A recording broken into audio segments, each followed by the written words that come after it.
So this is Portrait Painting 101, mixing colours. So I've already mixed some yellow and magenta here to get some orange.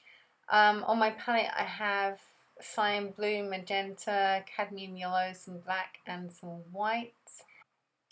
I've drawn an outline of the portrait using sepia. You can see the picture on the top left hand side. I'm just mixing some yellow and blue to make green.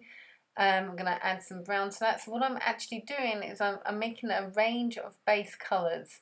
Now I can add more white and yellow or more magenta sleeves as I go along, but the idea is that you end up, particularly on your first layer, with distinct areas of different shades of flesh.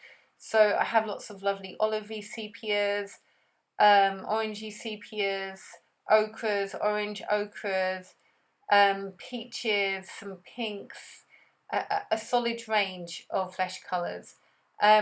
You can get most of these with your primary colours. So you can just, as you can see, I've made a pink and then I add a bit more yellow. I make a brown, I add a bit more orange. I make an orange, I add a bit of brown, like solid range. And here you're ready to start painting.